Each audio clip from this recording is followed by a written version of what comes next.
The ocean stretched endlessly, an abyss of deep blue fading into an almost black void below. And for those aboard the ships of the First World War, it was a stage of unrelenting fear and peril. No mere waves, no storm, no German U-boat could rival the terror whispered among sailors of what might lurk beneath. Monsters older than human memory, creatures whose shadows could swallow men whole, whose teeth could crush steel, and whose very presence could turn the bravest mariners into trembling witnesses to the unimaginable. For among these horrors, the Megalodon, a shark from forgotten age, a relic whose existence defied all logic, loomed in rumor and rare, terrified sightings, and it was aboard the USS Indianapolis, a vessel already steeped in wartime dread, that the first real whispers began to reach the ears of men who had survived torpedo strikes, submarine ambushes, and the icy Atlantic. Tales of a gargantuan predator moving silently beneath the waves, circling the stranded sailors as they drifted helplessly with lifeboats and debris, their eyes scanning the horizon for salvation while feeling the cold, deliberate weight of a creature whose jaw alone could have devoured their tiny vessels. And as night fell, the inky waters came alive with movement, shadows of monstrous proportions, glinting eyes, and the occasional flicker of immense fins slicing through the surf. Stories passed, in hushed voices among the crew spoke of lobsters seized from traps by invisible jaws, dolphins disappearing in an instant, and unearthly sounds of hunting that chilled the marrow.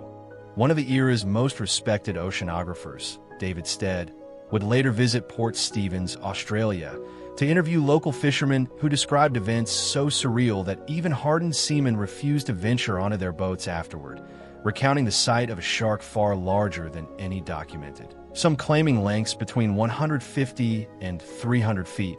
a beast that made the blue whale pale in comparison. While Stead carefully cataloged their testimony, acknowledging that science could not reconcile such reports with known biology,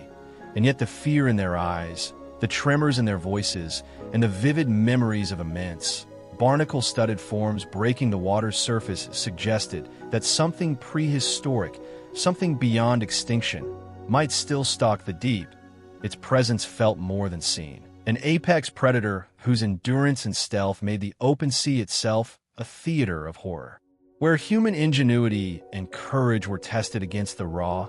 ancient power of nature. As dawn broke, the fisherman's courage wavered, the water calm but haunted by memory, and every ripple, every shadow beneath the lifeboat became a reminder that survival was as much a mental ordeal as a physical one. For the Megalodon, like the ocean itself, was patient, eternal, and unforgiving. And the men who had glimpsed it would carry the imprint of its scale and menace forever, passing down tales of terror that blurred the line between myth and reality, ensuring that every sailor venturing into these waters would know the profound dread of the unknown, where even the bravest heartbeat could not outrun the memory of a shadow moving silently, larger than any ship, the ultimate predator waiting beneath the waves, watching, calculating, and reminding the world that in the oceans, humanity was never truly the apex species. Port Stephens, Australia, a serene seaside town kissed by the sun,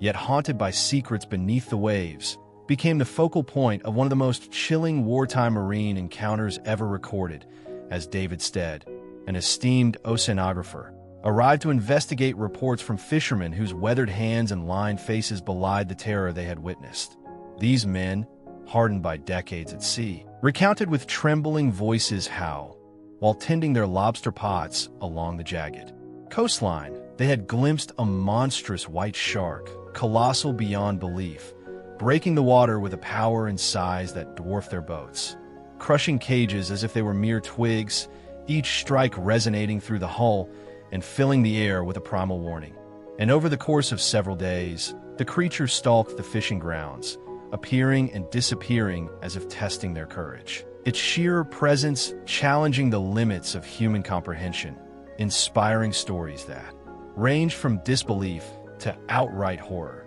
with Stead carefully noting each detail as he pressed them to describe its size, shape, and behavior, only to be met with conflicting yet uniformly terrifying accounts suggesting a creature between 150 and 300 feet long, far surpassing even the largest recorded blue whales, a relic of a prehistoric world thought lost to extinction millions of years ago. Instead, analyzing both fossil records and eyewitness testimony, theorized that this could be a surviving Megalodon, a predator whose reign in the oceans began 20 million years prior, and whose teeth and skeletal remains told of an animal of unimaginable power, yet whose modern existence defied conventional science. And as the days passed, the fishermen described eerie phenomena: lobsters vanishing from their traps, unusual disturbances in the water, and dolphins scattering frantically as the unseen predator moved silently beneath the surface, each sighting punctuated by the sudden appearance of enormous fins and barnacle-studded jaws, reminders that the apex predator ruled the deep without opposition. Stead's visit revealed more than the fisherman's fear. It uncovered a psychological imprint of the Megalodon's presence, a lingering terror that made men question their own courage, a shadow that extended beyond the water into dreams and nightmares. For every ripple, every wave became suspect. Every fish or marine mammal a potential meal for the ancient hunter. And while science may have argued for extinction, the combination of eyewitness evidence, Stead's meticulous documentation, and the uncanny coincidences of subsequent reports from surrounding waters left a haunting possibility that the Megalodon, the ultimate predator of the prehistoric seas, might have survived into the modern age, biding its time in the hidden depths of the oceans, undisturbed by human war, civilization, or curiosity, waiting for a moment when the sea would claim the unwary a living testament to the enduring power and mystery of the natural world, where terror and awe coexist, and where the boundary between myth and reality blurs with every wave that crashes upon the shore, reminding all who venture near that the ocean's depths harbor secrets far beyond human understanding, secrets that can inspire both wonder and primal fear in equal measure. In the crystal-clear waters off Rangiora Atoll in Tahiti, famed American author and avid deep-sea fisherman Zane Grey, known for his Western novels, yet equally captivated by the mysteries of the ocean,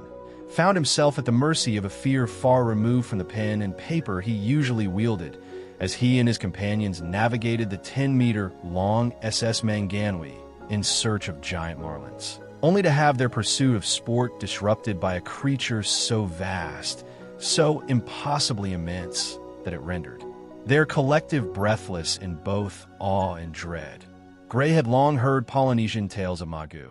a godlike shark said to swallow entire canoes and dominate the seas with jaws capable of consuming men whole. And though he had dismissed these stories as myth, nothing could have prepared him for the reality breaking the surface before his eyes: a massive, yellowish, barnacle-encrusted behemoth, its head wider than a room and pectoral fins slicing through the water like steel blades, dwarfing the vessel beneath it as if man and craft were toys in its dominion. And the sheer scale of the shark left the crew stunned into silence, hearts pounding in rhythm with the ocean's pulse. For this was no ordinary whale shark, whose size and pattern could have explained such an apparition.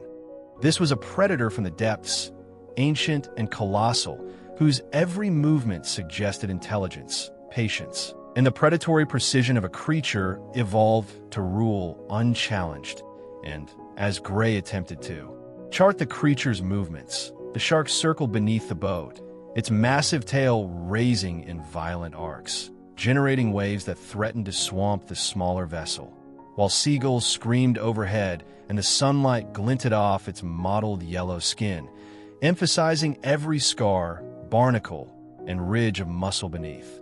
Over the next 2 days, Grey and his son Lauren, initially skeptical, would witness the shark again, this time confirming the scale, estimating a staggering 50 feet in length as it glided silently beneath the surface, dwarfed only by the horizon itself. A leviathan of nightmares come to life, moving with the grace of a predator unconstrained by the laws of man, yet aware of every motion on the fragile decks above, and each encounter reinforced the terrifying reality that in the open ocean, man was neither master nor apex, for this megalodon, or its descendant, had endured beyond extinction, a relic of a prehistoric world, hunting silently in the South Pacific, defying modern science, challenging human perception, and leaving a lingering imprint of awe and horror in the minds of all who bore witness. Zane Grey's meticulous accounts, recorded in his 1931 work Tales of Tahitian Waters and reinforced by his son's later observations, painted a chilling picture of a predator whose presence suggested that the ocean's depths were not only uncharted, but potentially inhabited by creatures of unimaginable size and power, proving that legends whispered by islanders and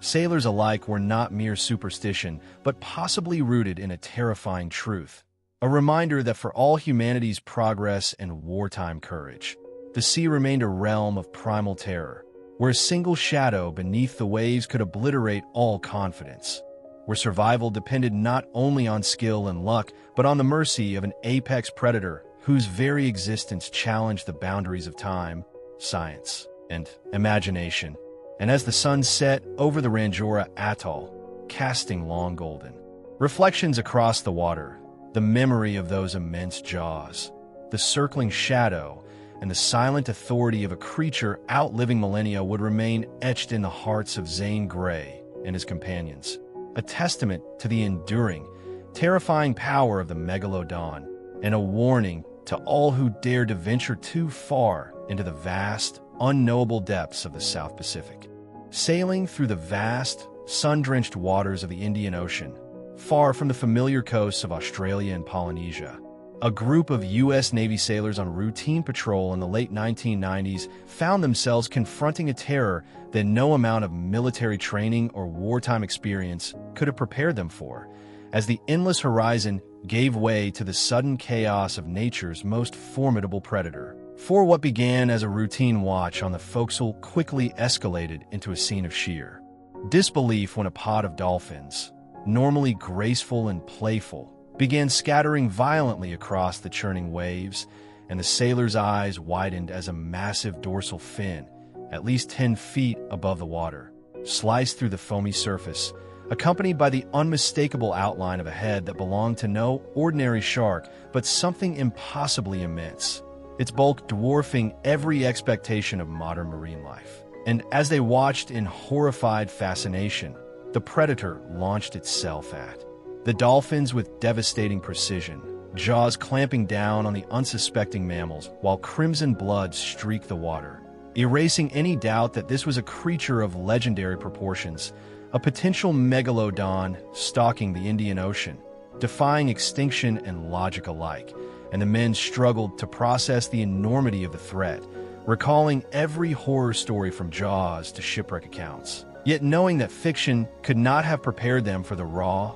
unfiltered reality of a super predator that moved with intelligence, strength, and an ancient, patient cunning that spoke to millions of years of evolution. The chaos did not end there, for sonar readings later confirmed a body stretching an estimated 82 feet from nose to tail, matching or exceeding the largest credible estimates of prehistoric megalodons, a revelation that sent ripples of disbelief through the crew, challenging decades of scientific understanding while reawakening the haunting tales of Port Stevens. In Rangiora Atoll, where fishermen and adventurers alike had glimpsed shadows larger than any vessel, and the Indian Ocean encounter only added credibility to a terrifying hypothesis that the Megalodon, thought extinct for 3.5 million years, may have persisted in the deepest, most isolated waters, evading observation, surviving on a diet of whales, sharks, and other apex predators, while human eyes had only caught rare, fleeting glimpses. As the sailors recounted the incident, noting the precision and speed with which the massive predator hunted, they realized that even seasoned naval personnel could not fully comprehend the scale of the threat beneath them,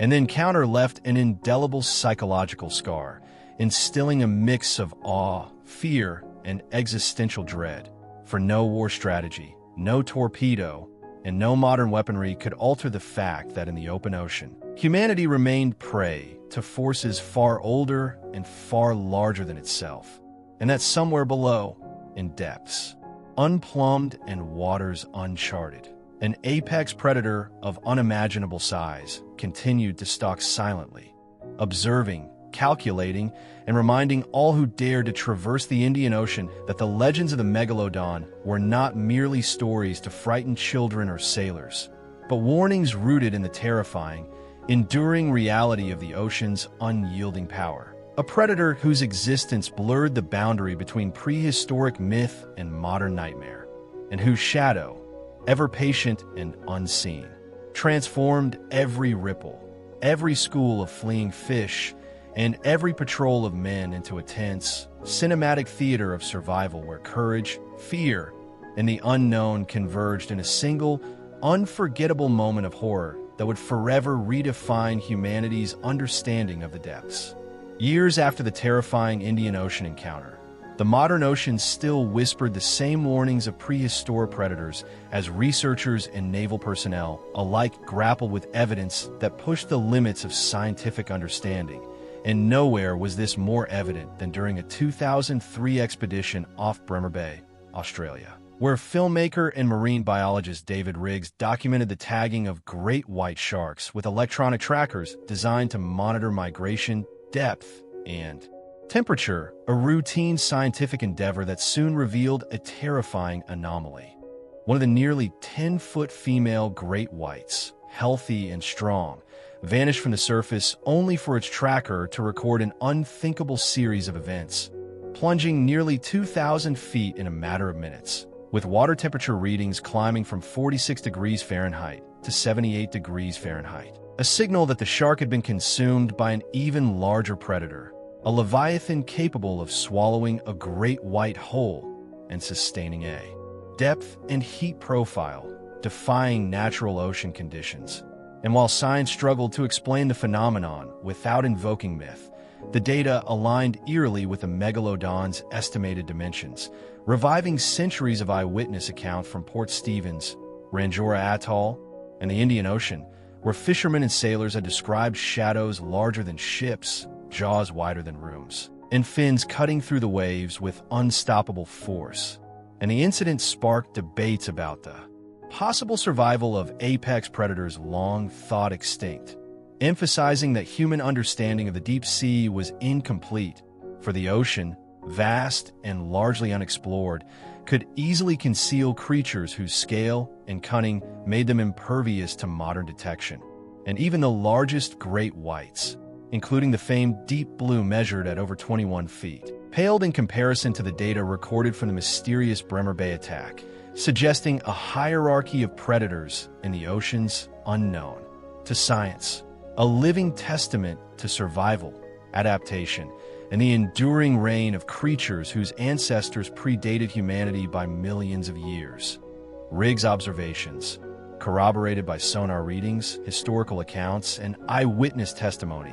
painted a picture of an apex predator moving silently through the modern seas, a creature with the strength to consume mature great whites, the endurance to evade exploration, and the patience to remain hidden, and the implications for wartime and peacetime navigation alike were profound, as even seasoned sailors with decades of training were mere visitors in a domain ruled by prehistoric giants, where strategy, courage, and human technology could do little against a predator whose instincts were honed over eons, and whose presence transformed every ripple and shadow in the water into a potential threat, while legends passed down from islanders, explorers, and fishermen now resonated with unsettling truth, suggesting that the Megalodon, or a similarly colossal shark, might still stalk the oceans, silent, calculating, a shadow from Earth's deepest past. And the Bremer Bay tracker data, frozen in time, remained a haunting reminder that no matter the advances in warfare, science, or maritime exploration, the sea held dominion, and humans, like all creatures who dare traverse its depths, were subject to the will of its greatest predator, an enduring, unseen force whose jaws could redefine the boundary between life and extinction, myth and reality, and whose shadow, forever lurking beneath, ensured that the oceans remained a theater of awe, suspense, and primal fear that no human knowledge could ever fully conquer. The ocean, vast, silent, and unknowable, had always been a theater for human courage and folly. Yet in the countless wars, explorations, and scientific expeditions spanning decades, the stories that emerged from its depths suggested that the true masters of these waters were not men, ships, or weapons, but predators whose scale and cunning transcended imagination.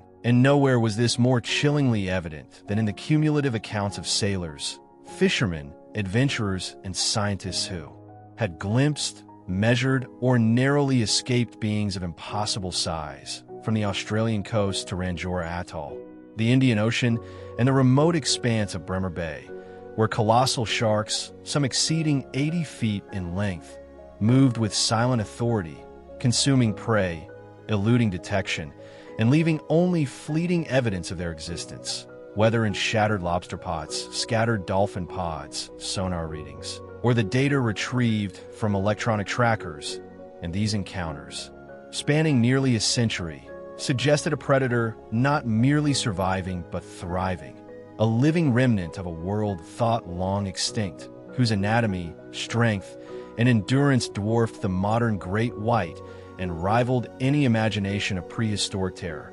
Wartime ships like the USS Indianapolis and patrolling U.S. Navy vessels had unknowingly crossed paths with these leviathans, their crews haunted by the sudden sight of dorsal fins breaking the surface, the enormous shape of a head wider than cabins, jaws capable of swallowing men and boats alike, and the chaotic, blood-streaked waters that followed, evidence of predatory intelligence and the merciless efficiency of a creature evolved to dominate the deep. While adventurers like Zane Grey and his son had stared into the yellow barnacled face of the ancient hunter, measuring its colossal size against the tiny human vessel, realizing in moments of paralyzing awe that the legends whispered by Polynesian islanders were not mere superstition but a testimony of survival, a warning of the timeless power that still reigned in the ocean's darkest corners. And even modern science, armed with sonar, electronic tagging, and decades of data, could not fully account for the anomalies recorded, from abrupt deep dives to temperature readings suggesting the consumption of other apex predators, evidence that hinted at a hierarchy of predators older, larger, and more cunning than any previously documented, while paleontological records of Megalodon teeth dated to 11,000 to 24,000 years ago only reinforced the possibility that these creatures had coexisted with humans far longer than imagined. And though skeptics argued against survival, the consistency of eyewitness accounts, sonar anomalies, and tracking data painted a picture that could not be dismissed lightly. A tableau of terror and wonder where time itself seemed suspended beneath the waves, as each story merged into the next, from the fishermen of Port Stevens, the adventurers of Rangiora, the sailors of the Indian Ocean, to the researchers of Bremer Bay. It became clear that the oceans were less a frontier for human dominance and more a vast, living labyrinth where a single shadow beneath the waves could render bravery meaningless, where survival depended not only on skill and luck, but on the patience and discretion of predators who had reigned for millions of years. And as the sun set over the horizon, casting long reflections across the darkened waters, one could imagine the Megalodon, or its modern equivalent, gliding silently in the abyss, unseen but ever-present, a timeless reminder of the ocean's power, a creature that defied extinction, science, and human expectation, and whose legacy of terror, awe, and mystery ensured that the open seas would forever remain a domain of suspense, adventure, and primal fear, where the bravest hearts could only wonder if at any moment a shadow larger than a ship would rise from the depths to remind humanity of its true place in the endless, unfathomable abyss.